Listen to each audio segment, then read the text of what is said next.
Salut, ça va? Grégoire, je suis tout fraîchement interne et je viens de passer les Océanies 2019. Aujourd'hui, on va faire un premier topo d'hématologie, donc sur un sujet assez transversal, c'est le myélome multiple. C'est un sujet très tombable aux ECN. Ça regroupe un item de rhumatologie, d'hématologie, de médecine interne et de néphrologie. Les atteintes néphrologiques sont très importantes et ça fera l'objet d'un autre topo que je ne vais pas détailler du coup ici. Aujourd'hui, on va surtout voir les généralités et tout ce qui est forme clinique du myélome. Pour vous montrer l'ampleur de la maladie, on va parler un petit peu d'épidémiologie. Le myélome, c'est 1% des cancers en France, ça représente 10% des hémopathies. Ça a une incidence de 4000 nouveaux cas par an en France, et l'âge moyen d'atteinte du myélome, c'est 70 ans, donc c'est plutôt une maladie du sujet âgé. Pour comprendre simplement les maladies en hématologie, il faut partir des définitions. Le synonyme du myélome, c'est la maladie de Keller, que vous verrez surtout dans le référentiel de rhumatologie. Le myélome, en fait, c'est une hémopathie maligne, donc ça va être le développement d'un clone de plasmocyte tumoral qui va envahir la moelle hématopoïétique. Donc en fait, un plasmocyte, c'est issu des lymphocytes B, qui viennent de la lignée lymphoïde. Ces lymphocytes B vont devenir plasmocytes, et le plasmocyte tumoral va se diviser et créer des clones qui vont envahir la moelle hématopoïétique. Le rôle des lymphocytes B, c'est de créer des anticorps. Les anticorps, c'est avant tout des immunoglobulines, et pour bien comprendre le myélome, il faut comprendre la structure d'une immunoglobuline. Donc il y a des petits schémas là pour vous représenter une immunoglobuline. On voit qu'en fait, l'immunoglobuline, c'est une protéine de défense contre les éléments étrangers. Donc c'est une grosse protéine sucrée qui va être composée de 2 chaînes lourdes qui vont être identiques et 2 chaînes légères qui vont être identiques. Chaque chaîne va avoir une moitié qui est variable et une moitié qui est constante. Pour les chaînes légères, on va avoir 2 types de chaînes, soit c'est des chaînes kappa, soit c'est des chaînes lambda. Pour les chaînes lourdes, on va avoir 5 types de chaînes, et ce qui va donner les IgA, les IgG, M, E et D. Pour un lymphocyte B donné et le plasmocyte qui en dérive, il ne sécrète qu'un seul type d'immunoglobuline et donc d'anticorps. À partir de là, on comprend bien qu'en fonction du plasmocyte et des immunoglobulines sécrétées, on n'aura pas un seul type de myélome, mais une multitude de types de myélome, le myélome multiple. Le myélome multiple, il s'intègre en fait dans une classe plus grande qui est regroupée sous le terme de gammapathie. Donc dans les gammapathies, on retrouve les myélomes multiples, les MGUS, qui est en fait une gammapathie monoclonale de signification indéterminée, qui est en fait une forme présymptomatique du myélome, qu'on verra après, la maladie de Waldenström et les maladies à dépôt d'immunoglobulines, qui regroupent l'amylose, les maladies à chaîne légère ou lourde et le syndrome de Randall principalement. Le but du topo, c'est aussi de démystifier pour vous les étudiants ce qu'est les gammapathies, et pour ça, il faut partir du MGUS. Le MGUS, c'est une gammapathie de signification indéterminée. En fait, il va y avoir une multitude de critères qui vont différer entre le myélome et le MGUS. Le MGUS, c'est une forme présymptomatique du myélome. Le risque d'évolution vers le myélome, c'est 1% par an. Ça va nécessiter, chez tous les patients qui ont un MGUS, une surveillance à vie pour dépister le myélome. Ça représente 1% des patients de plus de 60 ans et 10% des patients de plus de 80 ans. Donc c'est très important et c'est la première cause de pic monoclonal à l'électrophorèse. Pour les critères qui différencient le myélome et le MGUS, on va trouver des immunoglobulines inférieures à 30 g par litre et une protéinurie de Ben-Jones à moins de 1 g par litre, ce qui va différer du myélome avec des valeurs qui vont être supérieures. Ce qui est important, c'est de faire le myélogramme. Le myélogramme, c'est ce qui va faire le diagnostic du myélome. Plus de 10% de plasmocytes au myélogramme, ça montre une infiltration lymphoplasmocytaire, et c'est ça qui va donner le diagnostic du myélome. Les immunoglobulines, c'est juste une orientation diagnostique. Au niveau clinique et biologique, le MGUS est totalement asymptomatique. Dès qu'il y a des signes cliniques, on n'est plus du tout dans ce cadre-là, et il faut réfléchir au myélome ou d'autres maladies, autres gammapathies, amylose, etc. Le crabe, on reverra plus tard, mais c'est en fait, ça regroupe les signes cliniques du myélome. Plus accessoirement, j'ai mis un petit peu dans le tableau la maladie de Waldenström pour qu'on puisse mettre en relief les différences entre les différentes maladies. Au niveau clinique, on aura un syndrome d'hyperviscosité qui va être en fait le reflet des immunoglobulines. On aura un syndrome tumoral, ce qui n'est pas du tout le cas dans le myélome, et des atteintes neuropathiques. C'est rare le Waldenström, et ça donne aussi une atteinte lymphoplasmocytaire, et le pic d'immunoglobulines est IgM. Donc dès qu'on a un pic d'immunoglobulines à IgM, on s'oriente vers un Waldenström avant de s'orienter vers le myélome et les MGUS. Du coup, pour faire le diagnostic de myélome, il faut forcément un myélogramme qui va montrer une infiltration plasmocytaire médulaire de plus de 10%. Ça, c'est indispensable au diagnostic. Après, on va avoir un faisceau d'arguments avec les immunoglobulines dans le sérum, dans les urines, et des signes cliniques qu'on va voir. Ça se regroupe sous le terme de CRAB. Et en fait, quand on va avoir des signes cliniques, c'est des indications à traiter le myélome. Ça veut dire que c'est pas un myélome qui est asymptomatique, c'est un myélome symptomatique et on doit traiter.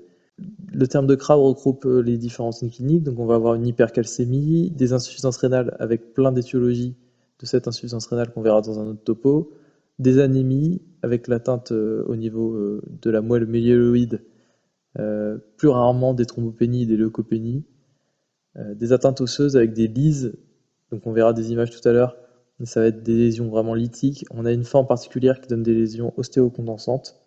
On peut aussi avoir une altération de l'état général, qui est assez fréquente dans le myélome. Ce qu'il faut surtout pas oublier, c'est que ça ne donne pas de syndrome tumoral. On n'aura pas de tuméfaction des organes hématopoïétiques, on n'aura pas de splénomégalie ou d'adénopathie. Au niveau biologique, le myélome peut faire parler de lui par des anomalies au niveau de l'électrophorèse. Donc un patient qui est totalement asymptomatique et qui va faire dans un bilan de santé une électrophorèse des protéines sériques, qui va découvrir un pic monoclonal d'immunoglobulines. On va avoir une augmentation de l'AVS, soit par le biais d'anémie, soit par l'augmentation des immunoglobulines. Il est important de noter qu'il n'y a pas de CRP dans un myélome. S'il y a une CRP, il faut penser à une infection qui peut être surajoutée au myélome de par le fait qu'il y ait un déficit immunitaire par déficit des autres immunoglobulines. Au niveau de la NFS, on va avoir une anémie normochrome normocytaire arégénérative, donc centrale, qui va en fait être le reflet de l'infiltration lymphoplasmocytaire du myélome, qui peut donner aussi du coup des leucopénies et des thrombopénies. Pour reprendre l'électrophorèse des protéines sériques et l'électrophorèse des protéines urinaires, c'est important au diagnostic et pour le suivi thérapeutique. Donc l'électrophorèse, on ne va pas la faire seule, on va la faire avec une immunofixation qui va permettre de caractériser les chaînes d'immunoglobulines et de montrer qu'en fait ça va être un pic monoclonal et pas plusieurs immunoglobulines qui vont être augmentées. Dans 80% des cas, on va avoir un pic d'immunoglobulines E3 associé à une hypoglobulinémie sévère, c'est ça qui va donner les surinfections. S'il n'y a pas de pic à l'immunofixation et à l'électrophorèse des protéines sériques, il faut quand même évoquer un myélome, mais un myélome particulier qui est un myélome à chaîne légère. Donc les anomalies vont être restreintes juste à une hypogammaglobulinémie. Ou alors on peut penser aux myélomes multiples non sécrétants et non excrétants, mais c'est plus rare. L'immunofixation, du coup, elle va surtout permettre de typer l'immunoglobuline monoclonale, soit les chaînes légères et les chaînes lourdes, et confirmer le caractère monoclonal. Dans 65% des cas, c'est des myélomes à IgG. Dans 15% des cas, c'est des IgA. Et dans 15% des cas, c'est surtout pour les chaînes légères au niveau urinaire. On peut aussi faire une immunofixation sur les urines. Ça va montrer surtout les chaînes légères, kappa ou lambda, et ça va mettre en relief la protéinurie de Benz-Jones. D'autres dosages biologiques sont importants pour faire le bilan des complications et du pronostic, la créatinine pour l'atteinte rénale, la calcémie pour l'hypercalcémie. Pour le pronostic, des éléments importants, ça va être les bêta-2 microglobulines et les LDH sériques. L'examen le plus important, ça reste le myogramme, c'est nécessaire au diagnostic. Comment on le fait? On prend un trocar, on l'enfonce soit dans le sternum, soit dans les crêtes iliaques, on aspire et on aura des cellules de la moelle. Et là, on peut voir s'il y a une infiltration plasmocytaire de plus de 10% de plasmocytes dans la moelle, on a le diagnostic de myélome. Ça permet aussi de faire des analyses plus fines, comme des analyses moléculaires et cytogénétiques qui ont surtout un rôle pronostic. Si on n'a rien au myélogramme gliine interprétable, on peut réaliser une biopsie ostéomédulaire qui peut aider au diagnostic. Devant tout myélome, il faudra faire un bilan radiologique. Historiquement, on utilisait les radios standards. Maintenant, on utilise plutôt IRM et scanner. Et bientôt, on utilisera les TEP. Au niveau des radios standards que vous voyez là à l'écran, c'est l'image historique des lacunes à l'emporte-pièce, des géodes, des lésions ostéolytiques.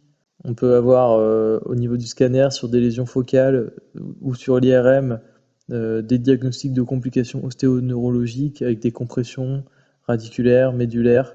Alors les complications qui vont découler des atteintes du myélome, c'est assez simple et ça découle en fait de la définition du myélome. Le myélome, c'est une infiltration médulaire, donc on va avoir une anémie. On peut aller jusqu'à une insuffisance médulaire globale. Ça donne des ostéopathies avec une hypercalcémie, des lésions lithiques qui vont donc créer des fractures. Ces fractures peuvent créer des compressions ostéoneurologiques, compressions médulaires. Le plasmocyte, comme il n'existe plus qu'un seul clone, on va avoir qu'un seul type d'immunoglobuline. Les autres immunoglobulines ne vont plus être produites. Ça va créer une hypogammaglobulinémie et on n'aura plus d'anticorps contre les infections et les bactéries. Donc on est à risque d'infection grave. Les immunoglobulines en elles-mêmes, produites par le clone, peuvent créer un syndrome d'hyperviscosité, des cryoglobulinémies, des troubles de l'hémostase, les insuffisances rénales lorsque les chaînes légères se retrouvent dans les urines. Dans les tissus, ça crée une maladie qu'on appelle l'amylose, qu'on verra plus tard. Comme toute hémopathie, il y a un score pronostic. Le score pronostic du myélome, c'est l'ISS, qui a été révisé récemment, donc c'est l'ISS-R. Ce score comprend la bêta-2-microglobuline, les LDH sériques, l'albumine sérique et les anomalies chromosomiques péjoratives qu'on retrouve au myelogramme ou à la BOM. Les deux à retenir, c'est la délétion 17P et les translocations 4-14. Pour la classification pronostique de Salmonid-Urey, vous pouvez oublier, on ne l'utilise plus du tout. Pour les différentes formes cliniques du myélome, on va voir plusieurs formes cliniques, on va pas tout voir, mais il y en a beaucoup. Le myélome symptomatique, c'est celui qui correspond au critère CRAB. Le myélome indolent, c'est, à la différence du MGUS, une présence d'une immunoglobuline monoclonale à plus de 30 grammes par litre, associée à une infiltration lymphoplasmocytaire au niveau du myélogramme à plus de 10%, mais avec l'absence de critère CRAB. On a le myélome asymptomatique biologiquement actif qu'on verra juste après, le plasmocytome solitaire, les myélomes ostéocondensants, les leucémies à plasmocytes, les myélomes sans immunoglobulines et les myélomes à chaîne légère qui donnent surtout les atteintes rénales. J'attire votre attention sur une forme particulière qui est le myélome asymptomatique mais biologiquement actif. C'est des myélomes qui vont avoir une évolution péjorative sans traitement et donc ça va être des critères en plus pour traiter en plus des critères CRAB. Il y a 3 critères, un seul des critères suffit pour traiter. Ça va être une lésion focale à l'IRM de plus de 5 mm, une plasmocytose médullaire à plus de 60%, un ratio chaîne légère libre impliquée sur non impliquée supérieur ou égal à 100. Après, il y a d'autres formes un peu plus en marge du programme. Je passe rapidement. Il y a le plasmocytome solitaire. C'est une tumeur unique plasmocytaire avec une infiltration uniquement dans un seul site. Donc le bilan d'imagerie va être normal, on n'aura pas d'autres atteintes, il n'y aura pas de pic d'immunoglobuline et ça a un gros risque d'évoluer vers le myélome. D'autres formes cliniques, c'est un peu plus rare, le myélome ostéocondensant, avec les atteintes systémiques qu'on regroupe sous le terme de POMS. Le POMS, c'est polyneuropathie, organomégalie, endocrinopathie, pic monoclonal, les atteintes cutanées avec les télangiectasies et les angiomes, et du coup, associé à ça, des lésions condensantes qui sont des lésions du myélome. On a aussi rarement des leucémies à plasmocytes. La définition, il faut retenir des choses simples, c'est des plasmocytes circulant à plus de 2 giga par litre, ou alors des plasmocytes circulants qui représentent plus de 20% des leucocytes. Il y a les formes cliniques avec les myélomes sans immunoglobulines, qui regroupent plusieurs formes, les myélomes non excrétants, en fait les immunoglobulines vont rester intracytoplasmiques, les myélomes non sécrétants, où ils ne vont pas sécréter du tout d'immunoglobulines. Il y a aussi la forme avec les immunoglobulines à activité cryoglobulinémique. Et en fait, il faut un prélèvement avec un conditionnement particulier pour pouvoir les mettre en évidence. Il y a les myélomes à chaîne légère. Ceux-là, ils vont être importants, c'est quand même 15% des myélomes. On ne va pas avoir de pic monoclonal, mais on a beaucoup d'atteintes rénales et on verra ça dans le prochain topo. En ce qui concerne le traitement du myélome, il n'est pas dans les objectifs du CNG, donc j'en parle pas dans la vidéo, mais bien sûr il est à connaître. Vous savez très bien qu'aux ECN, ce qui n'est pas dans les objectifs tombe souvent. Il faut surtout savoir que le myélome, c'est une maladie chronique avec une évolution en plusieurs phases de rémission, de rechute. La survie médiane, elle est quand même de 8 à 10 ans. Donc on a le temps de faire des grosses complications, notamment rénales, qu'on verra dans la prochaine vidéo. Merci pour votre attention et à bientôt.